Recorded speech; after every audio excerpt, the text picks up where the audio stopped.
നമസ്കാരം. മലയാളി വാർത്തയിലേക്ക് സ്വാഗതം.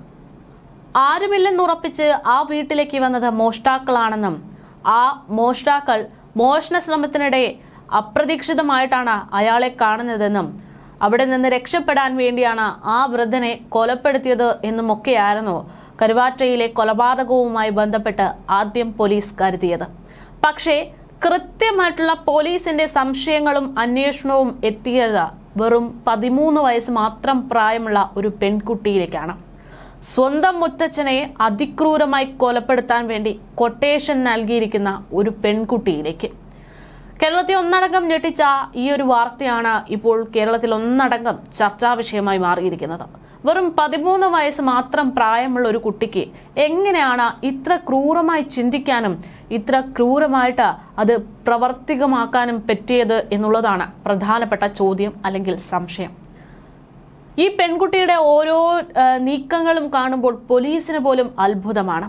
കൊലപാതകം ചെയ്തതിന് ശേഷം പോലീസ് സ്റ്റേഷനിലേക്ക് മറ്റൊരു കേസുമായി എത്തുക, സംഭവ സമയത്ത് ഒന്നും സംഭവിക്കാത്തതുപോലെ പ്രദേശവാസികളോട് പെരുമാറുക, ഇതൊക്കെ തന്നെ. ഇങ്ങനൊരു വാർത്ത കേൾക്കുമ്പോൾ നിങ്ങൾക്ക് ആരെയെങ്കിലും ഓർമ്മ വരുന്നുണ്ടോ? എനിക്ക് ഓർമ്മ വരുന്നുണ്ട്. മാസങ്ങൾക്ക് മുൻപ് തിരുവനന്തപുരം വെഞ്ഞാറമൂട് നിന്ന് നടന്ന ഒരു ക്രൂര കൊലപാതകത്തിന്റെ പ്രധാന പ്രതിയെ, അഫാൻ എന്ന് പറയുന്ന ചെറുപ്പക്കാരനെ, സ്വന്തം കൂടപ്പിറപ്പിനെ അടക്കം കൊല ചെയ്യുമ്പോൾ അയാളുടെ കൈയൊന്ന് വിറച്ചിരുന്നില്ല. അയാളെ കൗമാരത്തിന്റെ ചോരത്തിളപ്പിൽ കൊണ്ടെത്തിച്ച പ്രശ്നങ്ങൾ, കടബാധ്യത, അതിൽ നിന്ന് രക്ഷപ്പെടാൻ വേണ്ടി ആ അഫാൻ എന്ന് പറയുന്ന ചെറുപ്പക്കാരൻ കണ്ടെത്തിയത് തന്നെ ഇഷ്ടപ്പെടുന്ന തന്നോടൊപ്പമുള്ള ആളുകളെ കൂടെ കൂട്ടി ഈ ലോകത്തോട് വിട പറയുക എന്നുള്ള ഒരു തീരുമാനത്തിലേക്കാണ്. അന്ന് അഫാൻ തന്റെ ഉമ്മയെയും തന്റെ ഉമ്മുമ്മയെയും വല്യച്ഛനെയും വല്യമ്മയെയും പ്രണയിനെയും ഒക്കെ കൊലപ്പെടുത്തുമ്പോൾ ഒരൊറ്റ കാര്യമാണ് തീരുമാനിച്ചത്: ഇവരൊക്കെ മരിച്ചു എന്ന് ഉറപ്പായതിനു ശേഷം സ്വന്തം ജീവനെടുക്കുക. പക്ഷേ അവസാന നിമിഷം ഇവരൊക്കെ മരണപ്പെട്ടെന്ന് ഉറപ്പിച്ച അഫാന് സ്വന്തം ജീവൻ അവസാനിപ്പിക്കാൻ പറ്റിയിരുന്നില്ല.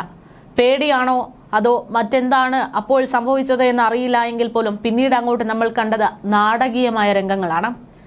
സ്വന്തം കൂടപ്പിറപ്പ് അതിക്രൂരമായി കൊല ചെയ്യപ്പെട്ടിരിക്കുന്നു, അതും തന്റെ കൈകൊണ്ട് അവൻ ഏറ്റവും ഇഷ്ടപ്പെട്ട ഭക്ഷണം വാങ്ങിക്കൊടുത്തുകൊണ്ട് അവനെ കൊന്നിരിക്കുന്നു എന്ന് പറയുമ്പോൾ അതിൽ പോലും ഒരു തരി വിറയ്ക്കാത്ത അഫാൻ ചെയ്ത കാര്യം എന്ന് പറയുന്നത് പോലീസ് സ്റ്റേഷനിലേക്ക് കയറി ചെല്ലുക എന്നുള്ളതാണ്.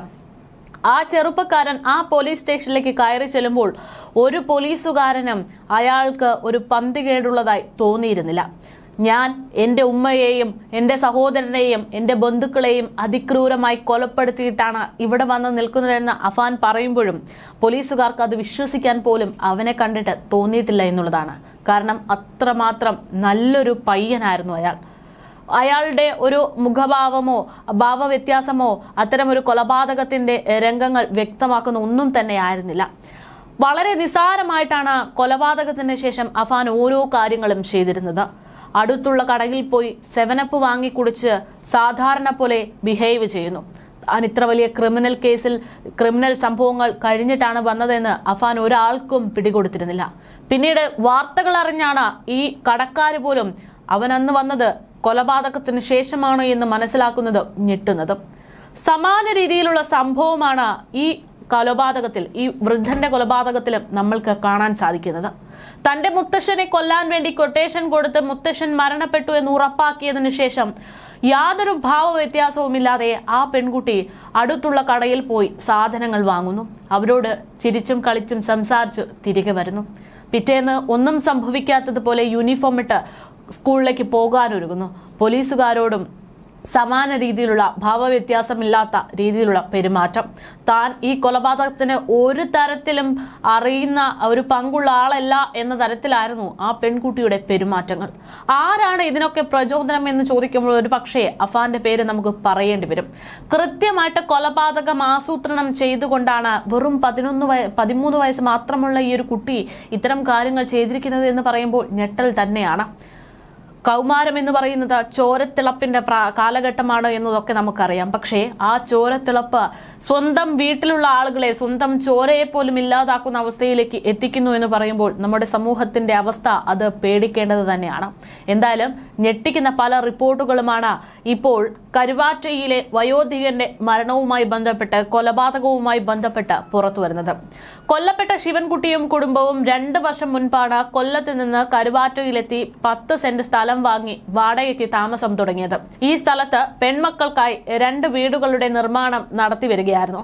എന്നാൽ പരിസരവാസികളോട് കാര്യമായിട്ടുള്ള അടുപ്പം സൂക്ഷിക്കാൻ ഈ കുടുംബം തയ്യാറായിട്ടില്ലെന്നാണ് അയൽവാസികൾ പറയുന്നത്.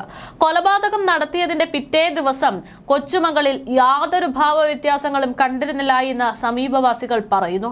രാത്രി വൈകി അടുത്തുള്ള കടയിലെത്തി പലഹാരങ്ങൾ വാങ്ങി പെൺകുട്ടി പിറ്റേന്ന് മുത്തച്ഛൻ വാതിൽ തുറക്കുന്നില്ല എന്ന് പറഞ്ഞ് അയൽവാസികളുടെ മുന്നിൽ സഹായം തേടിയപ്പോഴും യാതൊരു ഭാവവ്യത്യാസവും ഉണ്ടായിരുന്നില്ല. തുടർന്ന് മരണവിവരം അറിഞ്ഞ ശേഷം പെൺകുട്ടി സ്കൂളിൽ പോകാൻ യൂണിഫോം ധരിച്ചിറങ്ങി എന്ന് പറയുമ്പോൾ അയൽവാസികൾക്ക് ഞെട്ടലാണ്. കുട്ടി സ്കൂളിലേക്ക് പോകാൻ തുടങ്ങിയപ്പോൾ അയൽവാസികളാണ് അവളെ തടഞ്ഞു നിർത്തിയത്. അതേസമയം കൊല്ലം പരവൂരിലെ കല്ലുംകുന്നിൽ താമസിക്കുമ്പോഴാണ് പെൺകുട്ടി പ്രതികളായ കൗമാരക്കാരുമായി സൗഹൃദത്തിലായതെന്നാണ് റിപ്പോർട്ടുകൾ. കുടുംബത്തിന്റെ വിലക്ക് ലംഘിച്ചും ഇവർ ബന്ധം തുടരുകയായിരുന്നു. പരവൂരിൽ നിന്ന് പ്രതികളെ കസ്റ്റഡിയിലെടുക്കാനെത്തിയ പോലീസിനോട് തികച്ചും ശാന്തമായാണ് ഇവരൊക്കെ സംസാരിച്ചതെങ്കിലും പോലീസ് തെളിവുകൾ നിരത്തിയതോടെ കൗമാരക്കാരുടെ കുടുംബാംഗങ്ങൾ അലമുറയിട്ട് കരയേണ്ടി വന്നിരിക്കുകയാണ്. വളരെ നിർണായകമായിട്ടുള്ള ഒരുപാട് വിവരങ്ങളാണ് സംഭവവുമായി ബന്ധപ്പെട്ട് ഇപ്പോൾ പുറത്തു വന്നുകൊണ്ടിരിക്കുന്നത്. കരുവാറ്റയിൽ 67കാരനെ കൊലപ്പെടുത്തിയ കേസിൽ പോലീസിന്റെ പിടിയിലായാലും അന്വേഷണം വഴിതെറ്റിക്കാനുള്ള ശ്രമങ്ങളും ഈ പ്രതികൾ മുന്നേ തന്നെ തയ്യാറാക്കിയിരുന്നു എന്നുള്ള ഞെട്ടിക്കുന്ന വിവരങ്ങൾ. അതായത് വെറും 13 വയസ്സ് കൗമാരപ്രായത്തിലുള്ള ആളുകൾ ചേർന്ന് നടത്തിയ കൊലപാതകത്തിന് കൃത്യമായ തിരക്കഥയും ഉണ്ടായിരുന്നു എന്ന് ഞെട്ടിപ്പിച്ചാണ് പോലീസ് ഇപ്പോൾ പുറത്തുവിടുന്ന വിവരങ്ങൾ.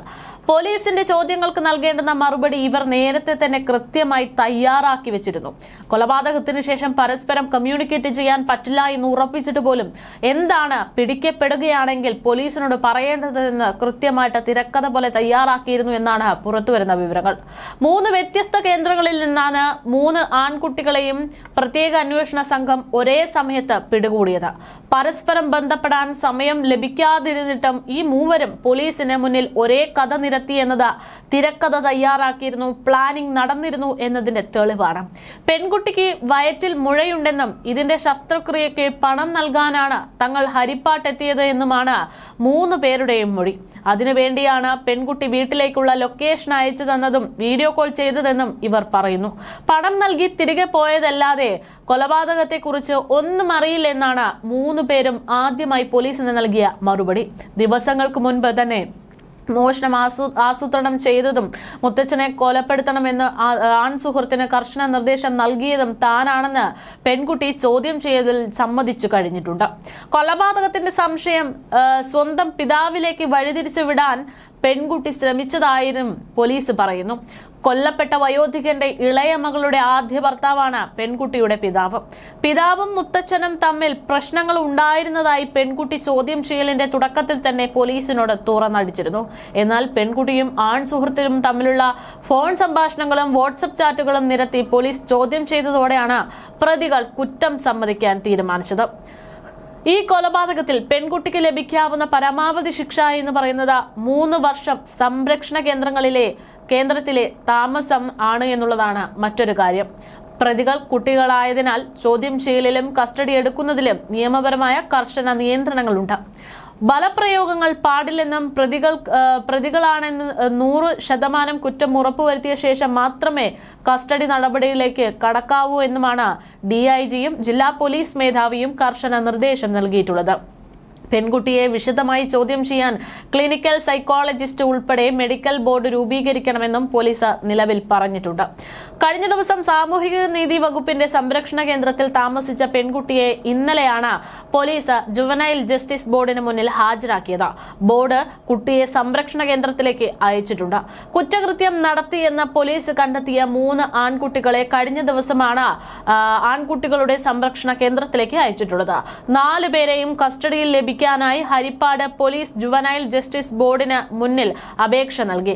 കസ്റ്റഡി അപേക്ഷ ശനിയാഴ്ച പരിഗണിക്കും. കൊല്ലപ്പെട്ടയാളുടെ മൃതദേഹം ഹരിപ്പാട് താലൂക്ക് ആശുപത്രി മോർച്ചറിയിലാണ്.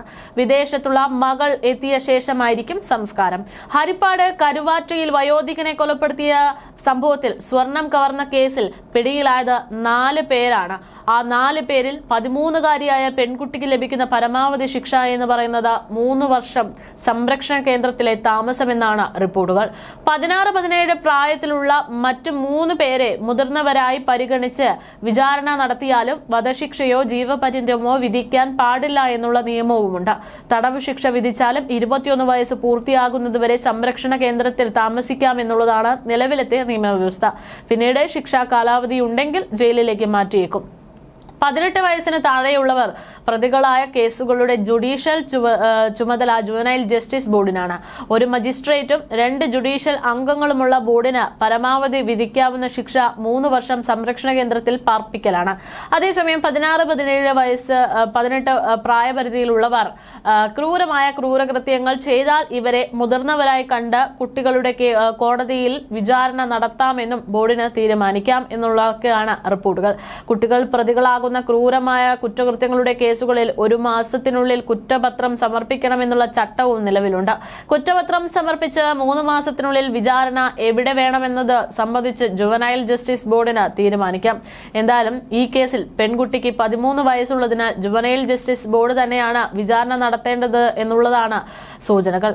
വളരെ ഞെട്ടിപ്പിക്കുന്ന തരത്തിലാണ് ഇത്തരം ഒരു വാർത്ത പുറത്തു വരുന്നത്. കഴിഞ്ഞ 15-നാണ് ഇങ്ങനൊരു കൊലപാതകം നടക്കുന്നത്. രാത്രി കൊല നടത്തിയ ശേഷം 3 പേരും 16-ന് പുലർച്ചെ പരവൂരിലേക്ക് എത്തുകയായിരുന്നു എന്നുള്ളതാണ് റിപ്പോർട്ടുകൾ. ഇത്രയും ചെറിയ പ്രായത്തിൽ ക്രൂരമായ കൊലപാതകം നടത്തിയതിന്റെ ഭാവഭേദമൊന്നും പ്രതികളുടെ പെരുമാറ്റത്തിലില്ല എന്ന് പോലീസ് പറയുന്നതാണ് ഏറ്റവും വലിയ ഭയപ്പെടുത്തുന്ന കാര്യം. കൊലപാതകത്തിന് ശേഷം 3 പേരും ഒന്നും സംഭവിക്കാത്തതുപോലെ തിരികെ നാട്ടിലേക്ക് പോകുന്നു. പെൺകുട്ടി സ്വാഭാവിക എന്ന് വരുത്തി തീർക്കാൻ വേണ്ടി സ്കൂളിലേക്ക് പോകാൻ ഒരുങ്ങുന്നു. തന്റെ മുത്തശ്ശൻ മരിച്ചു കിടക്കുന്ന സമയത്താണ് ഇത് എന്നതൊക്കെ ഓർക്കണം. എന്തായാലും പോലീസിന് തോന്നിയ ചെറിയൊരു സംശയമാണ് പെൺകുട്ടിയെ ചോദ്യം ചെയ്യാൻ തീരുമാനിക്കുന്നതും അവിടെ നിന്ന് അങ്ങോട്ട് കാര്യങ്ങൾ ട്വിസ്റ്റോടെ മാറി മറിയുന്നതും ഒക്കെ നമ്മൾ കണ്ടത്. മോഷ്ടാക്കൾ മോഷണ ശ്രമത്തിനിടെ നടത്തിയ കൊലപാതകമെന്ന് പറഞ്ഞു തീർക്കാമായിരുന്ന അല്ലെങ്കിൽ എന്ന് വരുത്തി തീരാമായിരുന്ന ഒരു കേസായിരുന്നിട്ട് പോലും പോലീസിനെ നിർണായകമായിട്ടുള്ള സംശയങ്ങൾ കേസിനൊരു വഴിത്തിരിവായി. അത് കേരള പോലീസിനും വലിയൊരു അഭിമാന നിമിഷമാണ്. ഒരിക്കലും ചുരുളഴിയില്ല എന്ന് കരുതിയിരുന്ന ഒരു കേസിലാണ് പോലീസിന്റെ നിർണായക ഇടപെടലിലൂടെ ആ വൃദ്ധന് നീതി നേടിക്കൊടുത്തിരിക്കുന്നത്.